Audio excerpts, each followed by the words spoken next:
Detective Richard.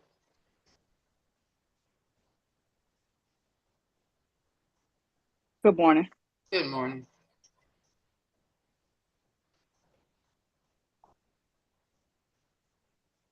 And so Mr. Davis only has one charge. I believe so, Your Honor. We'll confirm. That's all I see. Mhm.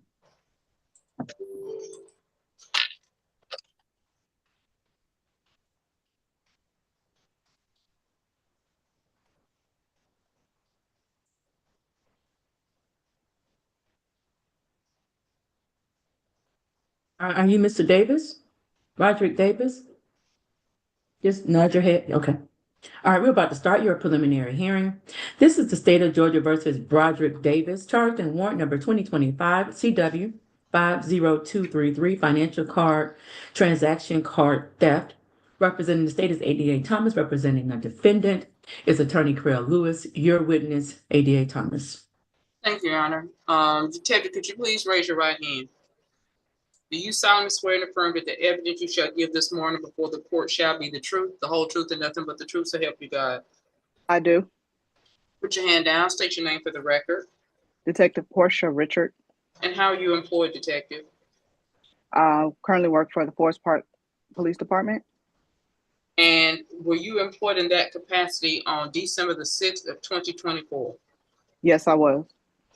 And on that date, did you have occasion to investigate an incident that occurred at 4669 Ruby Lane? Yes, ma'am. And is that within the confines of the city of Forest Park, Clayton County? Yes, ma'am.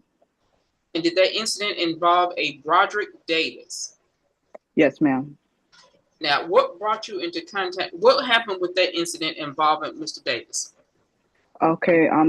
Well, I responded in reference to an enter an auto incident that happened earlier that morning. The victim, Mr. Cesar Ozario, he reported that someone entered his vehicle and removed his wallet from the middle front console. I responded and processed the vehicle for latent prints and any other evidence in and around the vehicle. I also collected video of the incident, and while on scene, Mr. Ozario, he showed transactions that were made to his bank cards. He received alerts on his phone that about 9 transactions, unauthorized transactions, were being made to a cash out by the name of Warp Behavior. Is that Mr. Osario's cash out? No, ma'am. Okay. Oh, I'm sorry. I could not hear either of her last 2 answers. The first answer was made to a cash app belonging to, and I missed the name. Warp Behavior. Are you saying WORK? WARP. Okay, got it. Behavior. Okay, and then Madam Prosecutor asked you if that is Mr.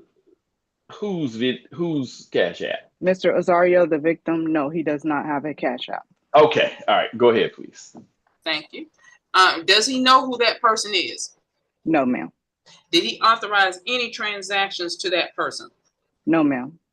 Now let's backtrack just a little bit. You indicate that the incident was captured on video. What are we talking about here? Mr. Ozario has surveillance cameras outside of his home. And did any of those cameras capture someone going into his vehicle? Yes, ma'am. Were you able to review that video? I was. What did you see? I observed a thin in stature, what appears to be a male, wearing a hooded jacket, a book bag, long pants, with gloves. He went in the front passenger side of Mr. Ozario's vehicle. He just opened the front door, it opened, and then he was seen rumbling around in the middle console. He removed an item, got out of the car, attempted to open the second vehicle that was parked behind Mr. Ozario's truck, but it was locked. And then he proceeded to cross the street and check the other handles on the other vehicles. Could you see a face? No, ma'am. He had a face mask on as well as a hood. Where's that video now? It's and there's a DVD and evidence as well as saved in our report system. Did the victim authorize anyone to go into his vehicle? He said he did not. Could you tell if the person was removed anything from the vehicle that he was able to enter? He did appear to have removed an item. But could you tell what the item was? I couldn't. Now, the victim indicated that several transactions were made to a cash app. Yes, ma'am. What did you do after that? Well, I subpoenaed Block Inc. for the cash app of warped behavior on December the 20, I think it was the 26th. Okay, And let me stop you 1 second. Who is Block Inc.? Block Inc. is the cash app. It's like the cash app doesn't have. Yes, it's a corporate that's over Cash App. Okay. I can't subpoena Cash App directly, so I have to go through Block Inc. Okay. And what was the results, if anything, of your subpoenas to Block Inc.? Well, Block Inc. returned with a response in about a month, and it showed the account holder as being a Broderick Tyrone Davis. It provided the last four of the social phone number connected to the account. It also had as the display name. It's changed several times. Some days it would be work behavior. Some days it would be Broderick Davis. There was also, other than phone number, I think there was an email also said Broderick Davis. I think it was 86 at Yahoo. Just other information that had to be provided by the user, the owner of that account. And okay, just for clarification, who is the owner of the account? It's a Broderick Tyrone Davis. Okay. So after determining that the owner of the account was a Broderick Davis, were you able to make contact with Mr. Davis? I made several attempts to contact Mr. Davis with the phone number from his GCIC return, the phone number provided by Block Inc., as well as on TLO numbers that were listed for him. And I was, there were unsuccessful attempts. I left voicemails, but I did speak to a relative who stated she did not know how to get in contact with Mr. Davis. My last attempt, the person called me back and they just sat on the phone, didn't say anything. And when I stated who I was and my reason for calling, they hung up. So you never actually talked to him on the phone, is that correct? Correct. How did you come to arrest someone? Well, with the results that I got from Block Inc., stating that Mr. Davis made the 9 attempts, the 9 attempts that were made from Mr. Osario's account were also reflected on the Block Inc. transcript. Each account, for the same date of the incident, which was December the 6th, the same time frame, the same exact amounts for each transaction were all on Mr. Davis's Cash App. So I took out a warrant. And to this day, have you ever had a conversation or interview with this defendant? No, ma'am. Did Mr. Osario give anyone permission to take money out of his account and put it in this account to this Cash App? No, he did not. Did he ever get his money back? Yes, Mr. Osario disputed the transactions and they were returned to his account. Block Inc. returned the money? Yes, ma'am. Not Mr. Davis? Correct. Could you tell if anyone else had access to that particular account, the one that had warped behavior on it? No, I could not. But it was registered to him? Or is that Yes. what they call it? Is it registered? He's listed as the account holder. Okay.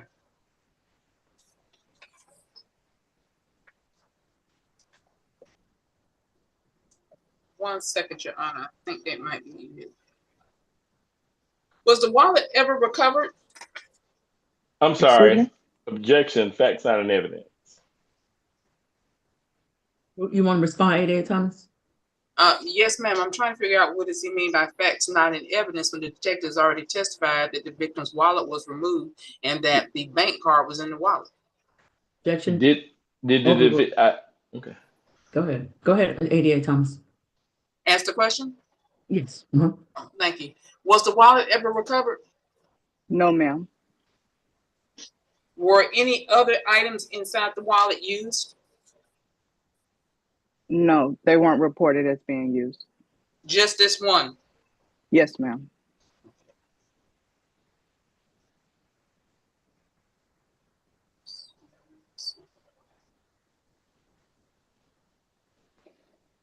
And all of this happened back in December? Yes, ma'am. Of 2024. Okay. Have you ever seen Mr. Davis? Besides his driver's license photo, no. Okay. Yeah, I believe that's all I have of the detective reserve right for redirect. All right. Go ahead, Attorney Lewis. Thank you. Detective, you have seen the driver's license photo, correct? Correct. And did you compare the driver's license photo to what you saw on the video recording? I did make note of his stature, his weight, and height on the license. Mm-hmm. And what weight and height did you see on the license? Mr. Davis was about 5'11", 160, which to me is pretty thin in stature and has a little height on him. Okay. And when you say to you, why do you say it that way? Why do you qualify that statement like that? It's just from my experience, you know. Oh, my opinion of thin might not be your opinion of thin. Oh, I see. I understand. But nothing that you saw on the driver's license matched the facial features, the hair color, the eye color of what you were able to see on the video. Is that right? No, sir. I could not see any of that on the video. Okay. All right. And I believe you said 5'11", 160, right? I think so. Yes, sir. Okay. Is that unusual? The height of 5'11", 160? In comparison to meaning, is there only one person in Forest Park that's 5'11" and 160 pounds? Oh, of course not. Okay. Just want to make sure. Were there any other identifying features that you were able to see? I heard you say a mask. What color was the mask? It appeared to be black. Was the video in color? Well, it was in black and white, but at certain moments it would switch over to color, and it was just random. They couldn't explain why. The they you're talking about is the owner of the camera? Correct. Okay. One moment, please.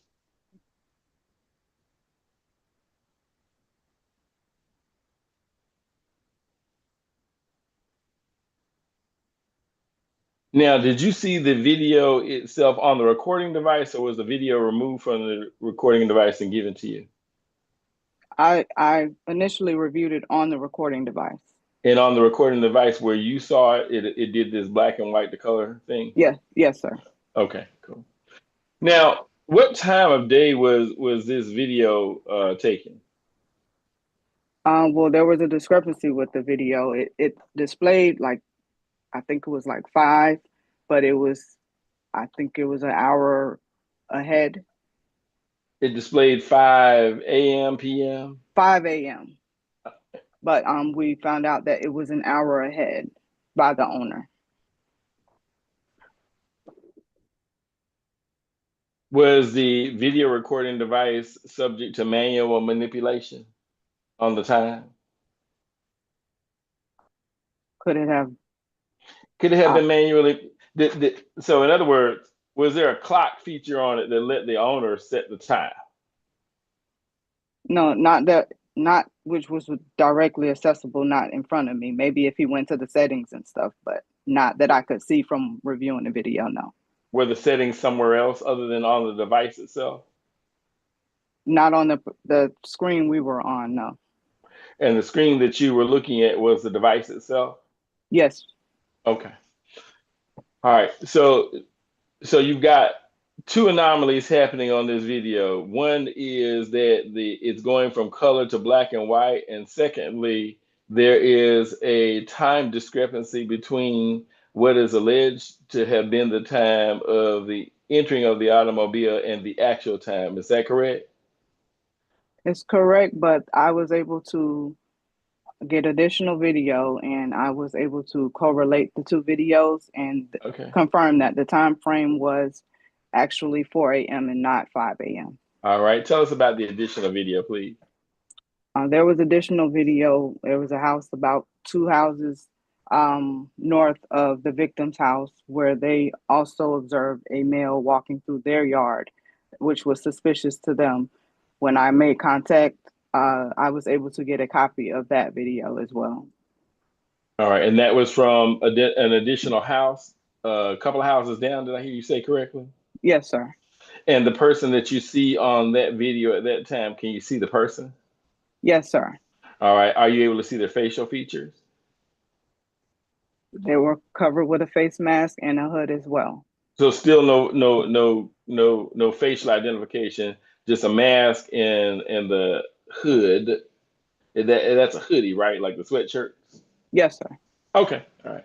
And the face mask, what color did it appear to be on that video? If I'm not mistaken, that it was black in color. It was black in color. All right. And what about the hoodie itself? Any color features there? I can't remember off the top of my head. Okay. The person that continued to be thin. Yes, sir. And from the video, were you able to deduce the height was around 5'11"? I couldn't tell just by looking at the video. All right. Back to the original video. When you looked at that, were you able to deduce the height was around 5'11" of that person? Well, the person was fairly taller than the vehicle, like almost level with the vehicle. Okay. So does that mean you were able to deduce the height was around 5'11", or you were not able to deduce I wasn't the height? able to deduce the height. Okay. Okay. I got it. I heard you say you collected fingerprint evidence. Is that right? I did. All right. What did your fingerprint evidence yield? Well, they yielded that the results came back to the owner of the vehicle. So the owner of the vehicle's fingerprints were the ones that you were able to find? Correct. But Okay. I processed the vehicle prior to reviewing video. And when I reviewed video, I did see that the male was wearing gloves. So now the person who was seen on a video of the owner had gloves on. Yes, and I stated that in my report. Yeah.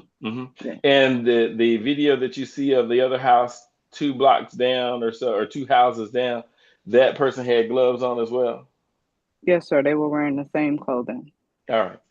Now, I also heard you to say that an object was removed from the car. You were able to see that on the video. Is that correct? Yes. Okay. Were you able to determine what that object was? I couldn't determine from the video, no. Okay.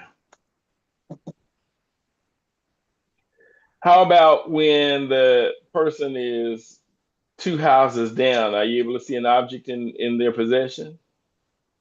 No, sir. Okay. When you look at the video after it is removed from the automobile, is the object out in the person's hand or under their arm or something? No, sir. I didn't see them with the object in their hand once they got out of the vehicle. All right. So you could see through the vehicle, meaning through the glass or an open door, that they had an object in their hand. Through correct? the windshield. Yes. Through sir. the windshield. Mm-hmm. But as the person transitioned out of the vehicle, you were not able to see an object in their hand. Is that right? Correct. You could not see them put an object in their pocket. Is that correct? Correct. You couldn't see them put an object in the bag. Is that correct? Correct. All right. Did the person have a bag? They had a book bag. They had a book bag. Where was the book bag when they were in the vehicle? Um, I don't recall if Okay. they still had it on or removed it. I don't remember. Okay. Did you see them go into the vehicle? I did. Where's the book bag when they went into the vehicle? On their back. On their back. When you see them and they've now gone into the vehicle and gotten out of the vehicle, where's the book bag? I apologize, but I can't recall.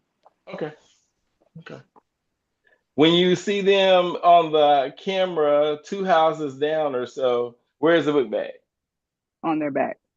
Is it in a different place on their back than it was when you saw them before they went into the vehicle? No, sir. Okay.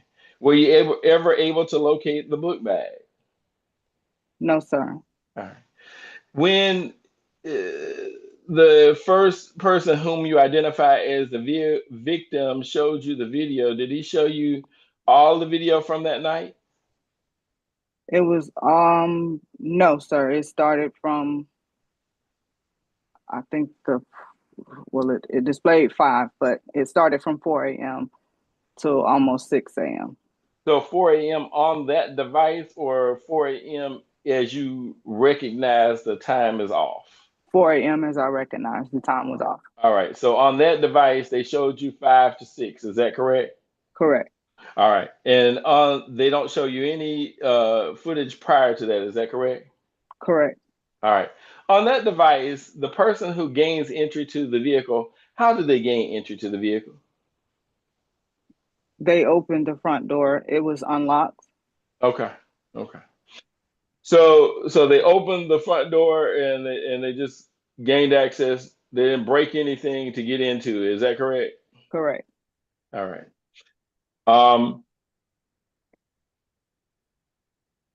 But you don't get to see any other footage prior to that time. Is that correct? That's correct. All right. So you don't get to see the owner leaving the car unlocked. Is that correct? Correct. And you don't get to see anybody else who would have entered or may have entered the car in the intervening time between the time he left and the time that the person at 5 a.m. goes in. Is that right? Correct. Okay. Now, let's turn, if we will, to the actual Cash App transaction itself. I heard you to say that there were 9 attempts on the Cash App. Is that correct? Correct. All right. And does the Cash App transaction tell you that a receipt was given by text or email? Not the documents I received from Block Inc. No, sir. Okay. So there's no place or no indication on that whether a text or an email receipt was given for the transaction. Meaning it's not a question of did you see it on there, but there's no place to see it on there. Is that right? Correct. Okay. All right. Did you ask Block Inc. about that? About text receipts or Yes. email? No, Yes. sir. Okay. And I heard you to say that it went to the Cash App belonging of my client. Is that correct? Yes, sir. All right. But it doesn't show who the person is that sent it. Is that right? You mean the victim? The No, victim's name? no, no, not the victim's name. So I'm a businessman. I receive payments through Cash App. People come on, they swipe it on the little scanner thingy, and then it ends up in my account. Does it show you who the person is that did the little swiping on the little thingy, or whether they manually entered without swiping it through the card reader? That's a good question. If I could have a moment to look, I can tell you. Absolutely. Yes, ma'am. If prosecutor don't have an objection. objection.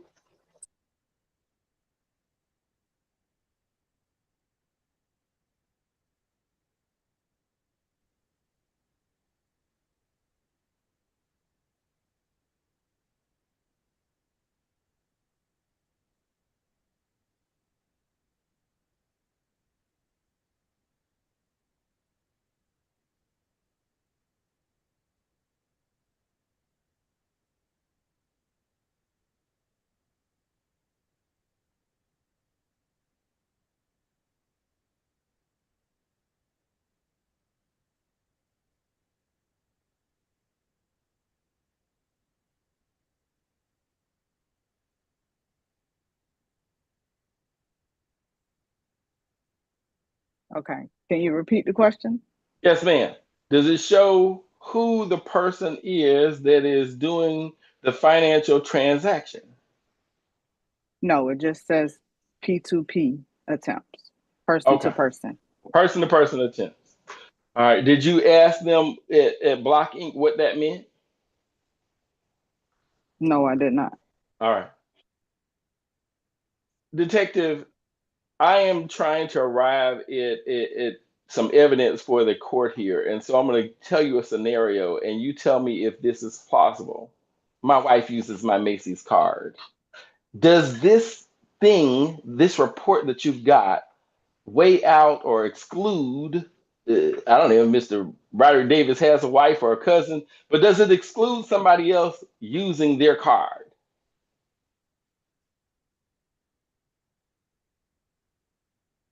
No, it doesn't. You couldn't. Okay. Okay. All right. Let me try something different. Does the card have an RFID on it? What is an RFID? It's one of those little things where we walk by and they take our money right off of our card. Does the card reader or the card itself have an RFID on it or an RFID reader? I Was don't that know. employed? Okay. Do you know if it was swiped or if it was manually entered? It just says attempted P2P. Mm-hmm. It But doesn't. so in other words, you don't know the answer. It may be there somewhere, but you don't know it, or it's not there at all.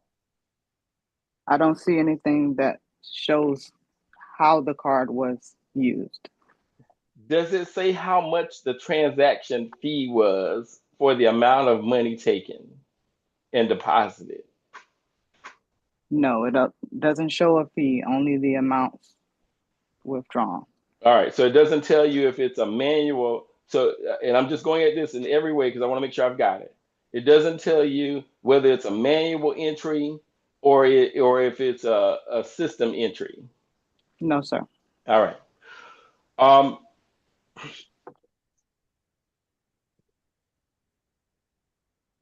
Hang on just a minute, please, detective.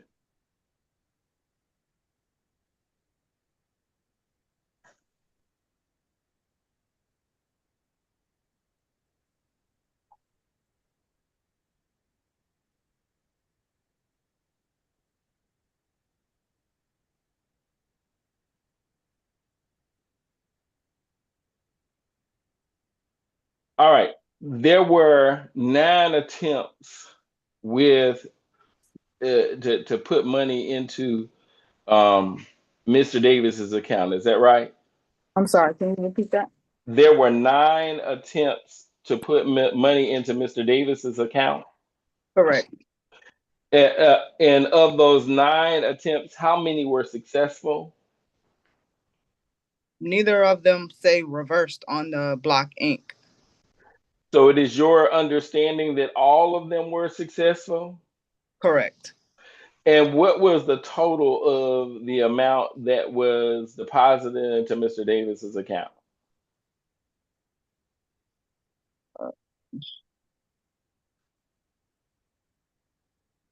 1,000. I'm sorry.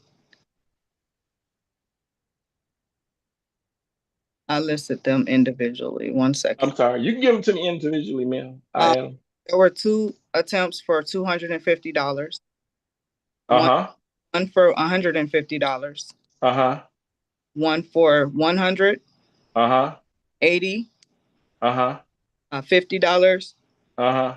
$5, and $10. Uh-huh.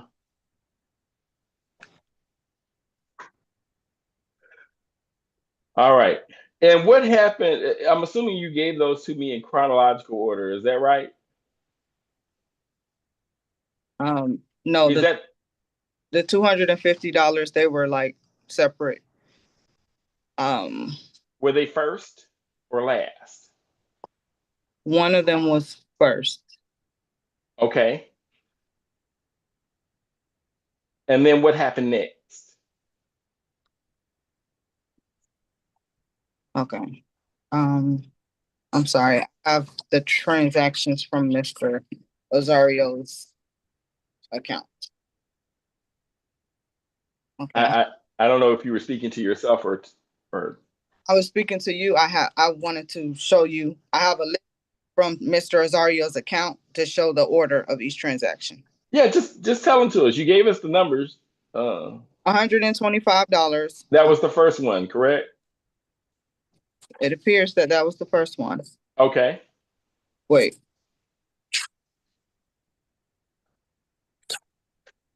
I'm sorry. $80 was the first. Uh-huh. $100. Uh-huh. $125. I'm sorry, say it again. 125. Uh-huh. 150. Uh-huh.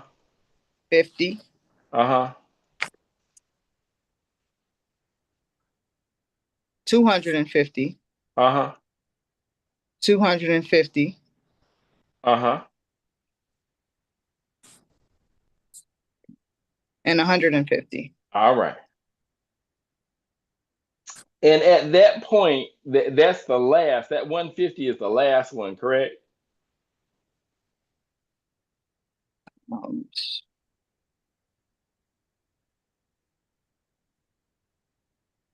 Um, appears this.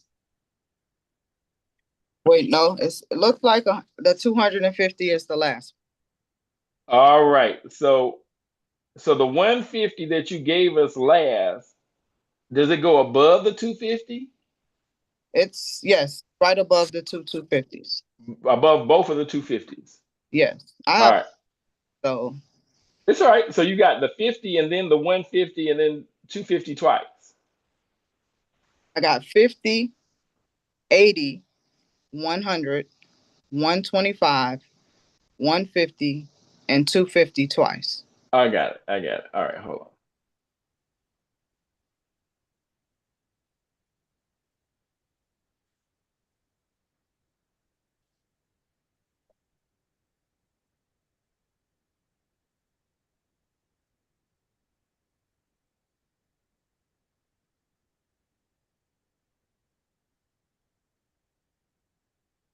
All right, I'm gonna read them back in order.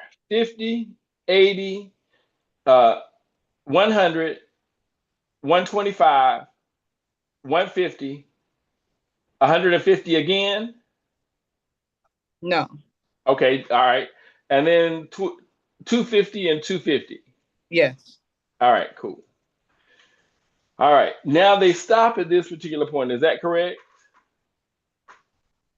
Yes. Why do they stop? I have no idea why they stopped. Okay. Okay.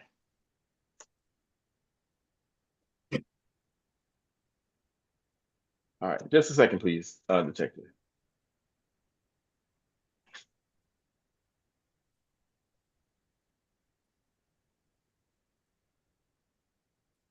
I missed two. Sorry. Where do they go, detective? Okay, there's another sheet because there's sheets where I have the printout of the reversibles too, and there are two that were taken out for $10 and $25 as well. All right. Where were they taken in this order? The 10 and 25. Good question. Okay. Don't even sweat it. I heard you say you got reversibles. Is that correct? Where the yes, where his funds were put back on his card. They were put back on prior to him calling the card holder or whomever he called? I'm not sure the exact date they were put back on, but So you don't have dates or times on these transactions? no, sir. His daughter was able to give me a printout, and I'm not sure what dates because they're not displayed on the printouts. I see. His daughter gives you a printout of what? It says bank transactions. Bank transaction. All right. It tells you what bank on that printout? It only shows no, it doesn't have the account number, no. His daughter gives these to you? Yes, because she was English speaking, he was Spanish speaking. Okay.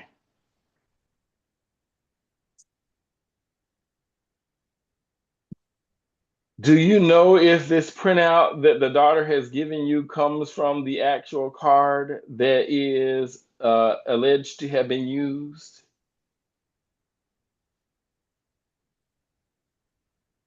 Well, it was a Bank of America card. I know that for a fact. Yeah, yes, ma'am. But what's on your transaction report? Does that say Bank of America card? There's a Bank of America logo on the phone app. Yes, sir. On the phone app, it says. So she's taking screenshots of the phone through the phone. That appears how she did it, yeah. Okay, but it doesn't tell you if it's her account or his account. It just tells you that it's a Bank of America account. Correct. Okay. All right, detective. Let me look through my notes one more time, and then I think we're done. Hang on just a moment, please. Mhm.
All right, detective. I'm just going to count these up. I'm not going to even try to add the numbers up because that wouldn't do any good. 2, 3, 4, 5, 6, 7, 8, 9.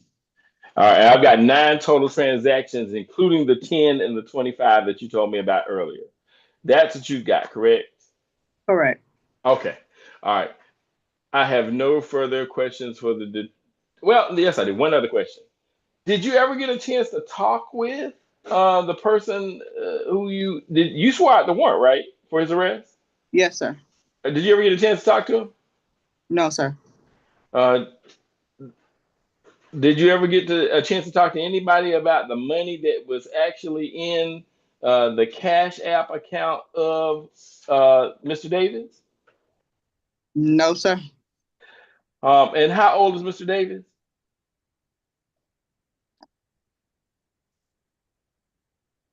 She was born in 91. Okay.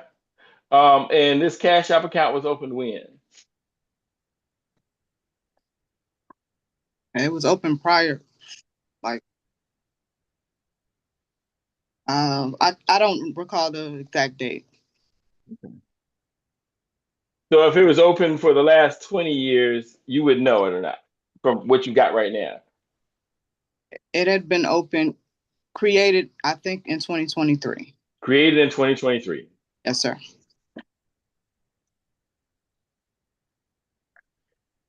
And is that money still in that Cash App account of Mr. Davis? Not to my knowledge. Why did you qualify that, detective? Why did I qualify what? Your answer. Do you know that it is, or you know that it's not, or you don't know? I don't know whether it is or isn't. Okay. All right. Thank you, ma'am. That's all. Any redirect? Yes, Your Honor. There was a somewhat lengthy line of questioning regarding the person who actually entered the vehicle. Okay. The video never shows the person's face, correct? Correct. Does it show anything else about the person's body?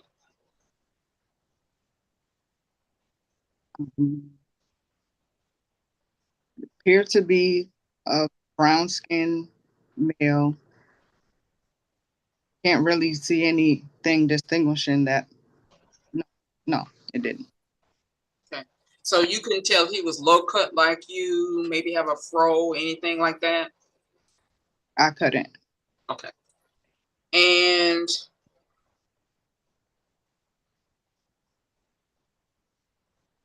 you weren't able to lift prints because the person had on gloves? Correct. Were you ever able to, let me phrase it. Were you ever able to determine if this defendant's, if his card was stolen, his Cash App information? Was not. Excuse me? I was not. So to the best of your knowledge, this transaction was from him? Correct. And regarding the money that was left in his account, did Block Inc. provide any information regarding that? Just only the information they provided was specific to those transactions and when they were received. And they refunded the money back to the victim? It appeared that way. I don't know if it was the bank or Block Inc. I'm not sure. Transactions were reversed. Okay. And to this day, you have not talked to the defendant himself about any of this? No, ma'am. Okay. Yeah, that's all I have. Recross, Judge. All right, go ahead. Madam Prosecutor asked you a question. She says you were not able to lift prints because the defendant had on gloves. You remember that question? Yes, sir. So were you able to get any prints from the daughter in the car? Prints from the daughter. Yeah. You said that the daughter sent you the images from a phone account of Bank of America. So we know the man has a daughter. Correct.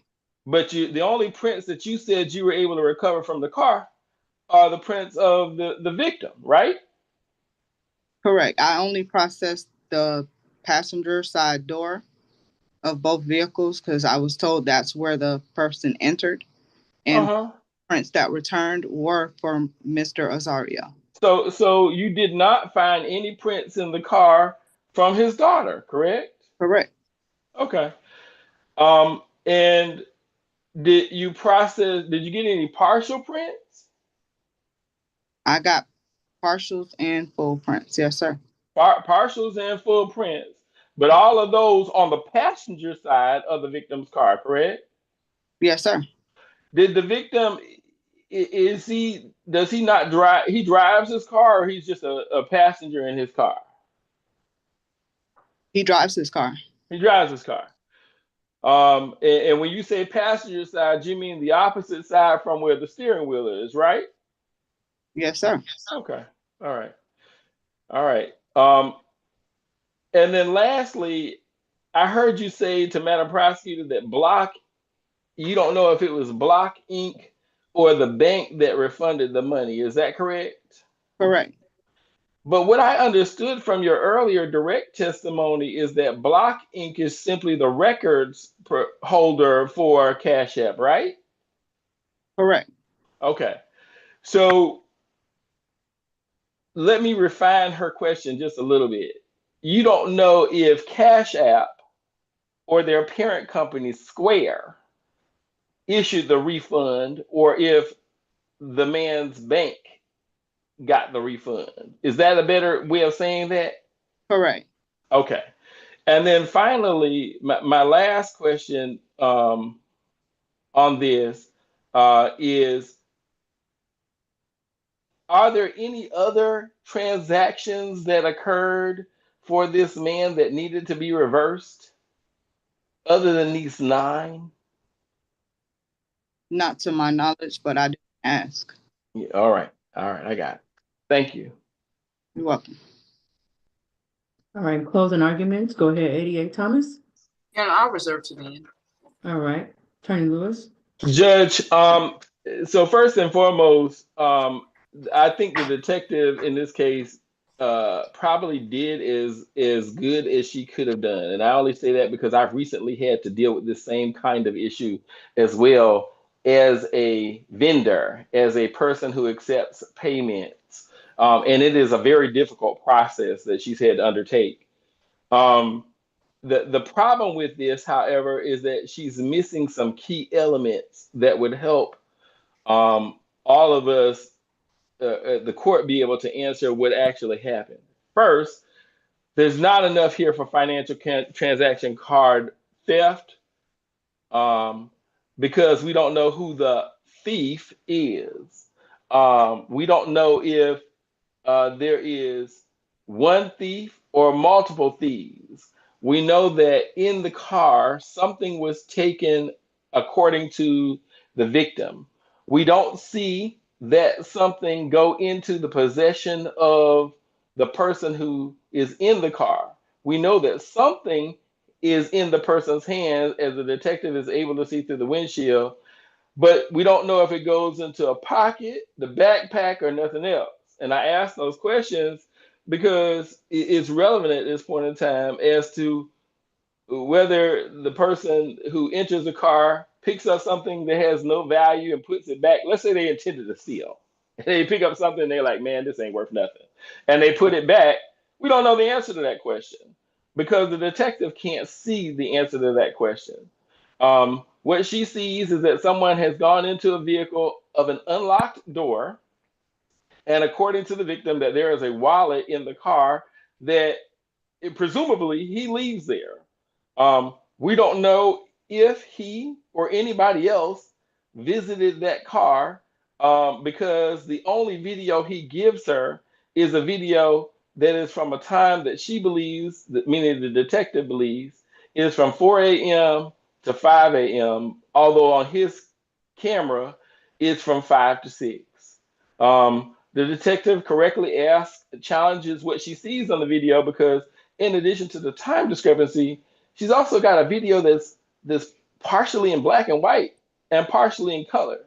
And I would submit to you, Judge, you can't get that. If it's one camera taking pictures and it's taking pictures of something, it's either going to take them in black and white or it's going to take them in color. It can't take them in both. But she has this anomaly here, and she asked that question, but she doesn't get an explanation that satisfies her, or maybe she gets an explanation that doesn't make sense. I have no idea. The problem that we have, however, is that all of the conclusions are made because allegedly my client's account receives the money. And I gave an example that I'm absolutely 100% certain that everybody that is witness to this conversation can agree with. I said, like my wife takes my Macy's card and she goes to the store and shops. She does that. My wife does it. She absolutely does that. And anybody else could do it as well if they had a card. If they wanted to pay Mr. Davis for something, if they wanted to repay Mr. Davis for something, if they wanted to share in the bounty of their theft. We don't know because the important question that needed to be asked is, one, was there a receipt given, and if so, to whom?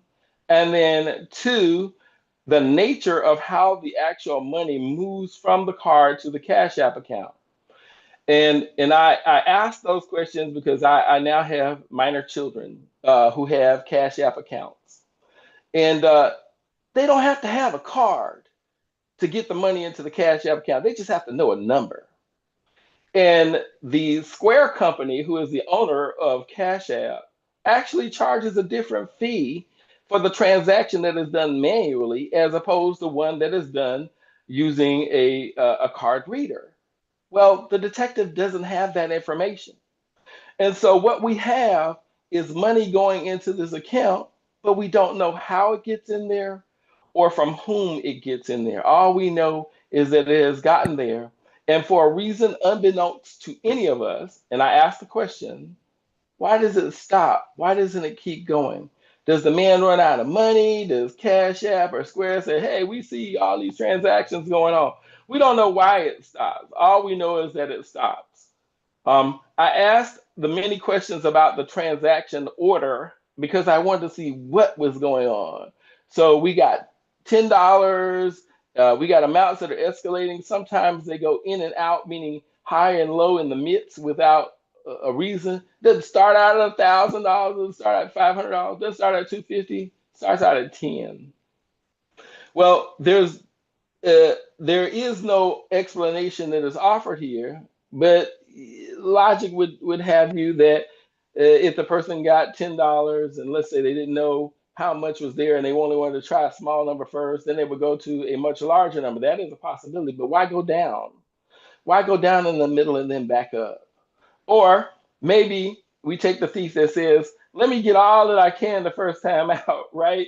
And then I'll take whatever else I can get later on. Well, it doesn't start out in that order. It starts out with 10. And so I'm trying to, in my questions, ask a logical pattern. The problem that we have with this particular defendant that's sitting in front of us, Judge, is that this defendant is only identified because he is 5 feet 11 inches tall, 160 pounds, and his account is the receipt of some money that has been moved there. We don't even know if it's a shared account or what kind of account it is. All we know is that it is the place where the money is received. We don't even know if the defendant himself knows the money is in there because no one ever goes back to question. And I made that statement because I just did a high-profile case in Fulton County where money ended up in an account, and the person didn't know how to get it out. She was 80 years old. She didn't even know how to get it out. And so we got too many anomalies in here to satisfy the preponderance status. We're at the beginning stages of an investigation. It is possible that with more evidence that satisfies these particular questions that I've raised here, that a case can be made out against someone, but there's not enough here right now to make out a case for financial transaction card theft. The best case that I could see if the court wanted to just, man, I got to get something. I mean, I got a guy that's arrested here. He has the money, or at least the money is in an account that bears his name, might be a theft by receiving. And if that's what the court decides to do, fine. I can't even say at this point in time that it can be even a good theft by receiving case because nobody goes back to him and questions him as to does he know the money there? Or even better, how about this? The money is there and he started spending it. That would be a good indicator that money, but we don't have any of that. And so I'd ask the court at this point in time to dismiss this charge. If the prosecutors get something better later on, then they can present it to their grand jury and come back. I'm going to touch on one final note here, and then I'm going to leave this. We know that the person is brown skinned, that they're 5 feet 11 inches tall, or maybe not, because the detective wasn't able to come to that conclusion. And I asked that question. We know that they were taller than the car, but we don't know if they're 5 feet 11 inches tall. She says they're 160 pounds. We get the 160 pounds and the 5'11" from my client's driver's license, but not from the detective's observation of what she sees.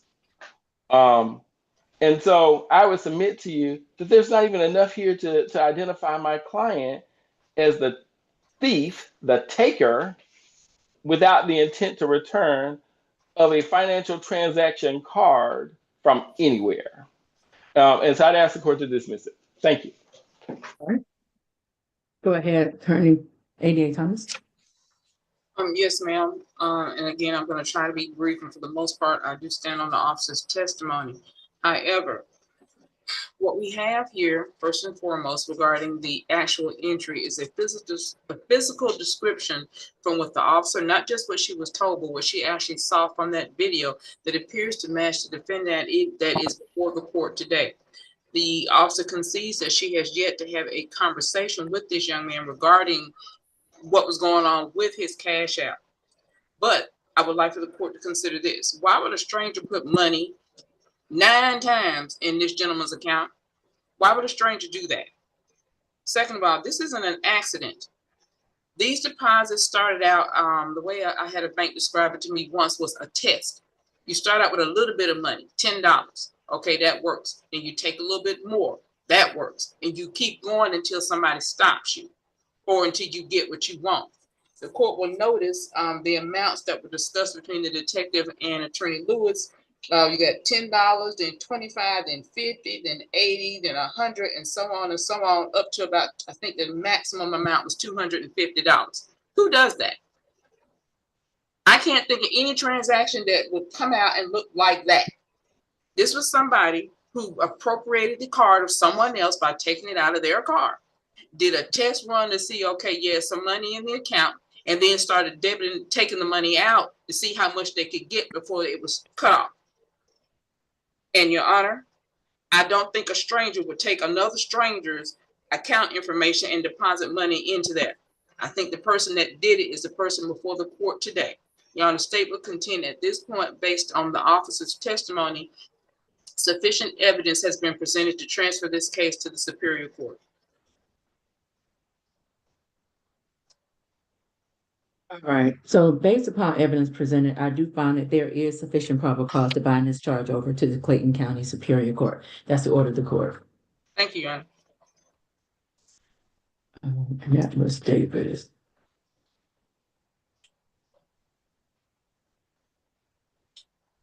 All right. And so what about Sequario Davis? Yeah, I've been trying to reach that officer. I don't see him as logged on yet, so state will be asking for a continuance in that matter. I do have First time on the calendar? It appears to be, Your Honor. And that's what I'll say. I'm gonna move to dismiss, kind of in 2 parts on this, because for one, I'm moving to dismiss everything for one of the prosecution, just because for one, we don't have any explanation about where the officer is, but for 2, more specifically as it relates to a couple of the charges, based on the warrantless arrest affidavit, venue's not even proper in Clayton County. And I'm basing that from the statements in the warrantless arrest affidavit. What, And Your Honor, you're that's saying one that of are you trying to say that the incident didn't happen in Clayton County? The charges that seem to constitute the aggravated assault from reading the warrantless arrest affidavit that occurred in Fulton County, Judge.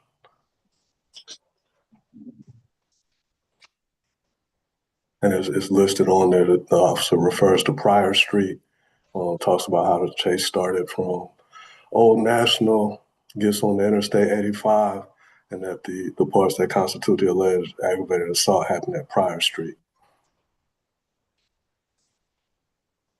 And so ADA Thomas, have you had an opportunity to review these warrants? I have, and actually, Mr. Rogers and I have discussed it.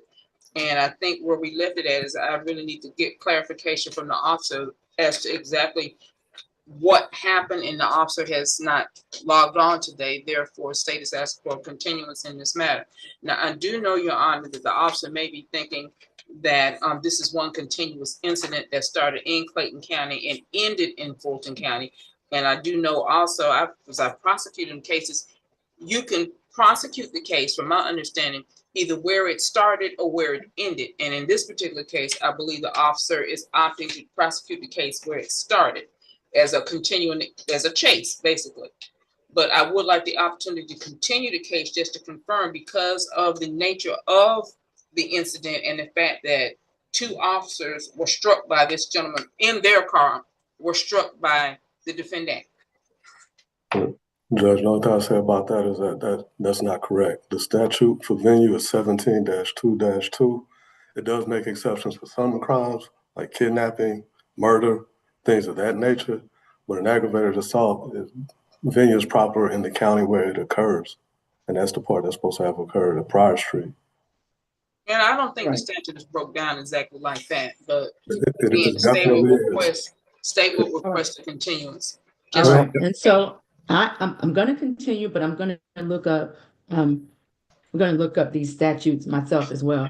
We're gonna continue it to 625. If the court comes up with some different